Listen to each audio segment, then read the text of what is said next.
John Smoltz, 22 years, 8-time All-Star, Hall of Famer, is now joining us live, World Series Fox Sports baseball analyst. I was just saying, I'm amazed Tampa's in the World Series. I'm amazed. They're in with the big money Red Sox, the big revenue Yankees.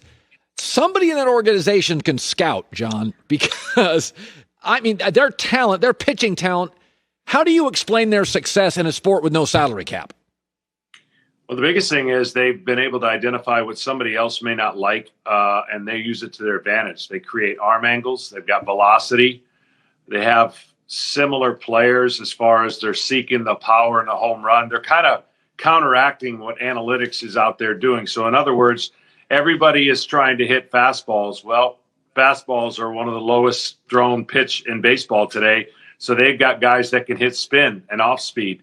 And then, of course, they've got guys in the bullpen that have power and can spin a baseball. So they've utilized everybody's talent. They use more pieces. They have young, dynamic arms. And I got to give them credit because it's not just a 1-year, 2-year window. They've been doing this for a while. Yep. And they've maximized their trades, which you can say you got to get a little lucky. But I think to your point, it's the scouting. And I've said this all along now. If you're a team that the Rays call you and ask you for a particular player, just hang up. That's how good they've been. By the way, Mookie Betts, he reminds me of a 1970s baseball player. Get on, steal a couple bases. Did you ever play with anybody that – he does remind me of an old school guy. Your thoughts about Mookie? Yeah, no doubt. I mean, it reminds me back in the day where basically leadoff hitters did exactly that. You know, we had to face so many typical leadoff guys that when they got on, they were going to get to second, third. I played with Otis Nixon and Deion Sanders at the top of the lineup. That was fun for a while, seeing their speed on the bases. You had to worry about a lot more things when you were pitching in that era. Today, it just doesn't happen. And so when it happens, we look at it and go, oh, my gosh, what a weapon. And he is that weapon. He's the five-tool player. He's the guy that Mike Trout, basically is, but they've cut Mike Trout's ability to steal. And, I know that the game's played differently from valuing 90 feet and not making outs on the bases. But when you see a guy like Mookie Betts, you see a difference maker. You concerned about the Dodgers bullpen?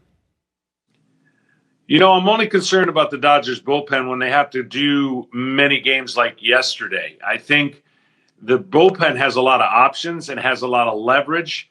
But let's just face the facts that the Dodgers, reason they're the best team in baseball is because they had the best starting pitching in baseball. And that was using 5 guys in a rotation throughout the year.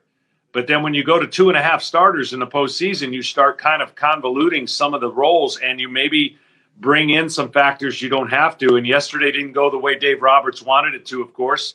You had 2 starters pitch in the game, so now you're down to 3 starters. And with the day off, I think you could do some of those things. I'm not overly concerned with their bullpen, but I'll tell you what, the Dodgers have to play the shortest game of series. They're going to have the lead by the 6th inning. That's what the Rays make you do. And if you don't have the lead, it's a great chance you're going to lose. Celebrations, I grew up with them. I grew up with Al Roboski. I grew up with Reggie Jackson. I grew up with Charlie Hustle. I grew up with them. Baseball then said, we don't like them. It's back. The staring, I love it. I'm a consumer. I think sports should be fun. You're an old school guy. Does it all sit well with you? Well, I just wish that more pitchers would do it. Why can it be one-sided? Why do the hitters have all the fun? Why can they hit a home run and 10-1 lead and act as if they won the World Series? I think some pitchers need to start showing some excitement and tell guys to sit down when they strike out. If that's the case, I think you're going to see great entertainment. I've never understood why it's been one-sided. And, the fact is that when you lose context of a celebration, it has a chance to get ugly. And that's the only time I think the sport has, certain things they have to worry about. But I'm all for it. I get it. This was a perfect year. Not a lot of fans. The situation between the Dodgers and the Padres, and the pitcher finally did something and everyone blew a gasket when Gratterall did something, we've never seen before. Throw his glove, shoot a kiss the other way. I'm all for, if you're going to do it one way as a hitter, you better be prepared for a pitcher sooner or later to sit on the mound after he strikes you out. We're short on time. John Smoltz is not short on wisdom. He is fantastic, as good as anybody that does it, and a humble guy, Fox Sports baseball analyst, 22 years a Hall of Famer. John, we got to run. Thank you so much. My pleasure. Thanks for having me. Hi, everybody. Thanks for watching. Subscribe here to get the latest from the show. Also, be sure to check out more of the best clips from The Herd or go watch a few segments from other shows on FS1.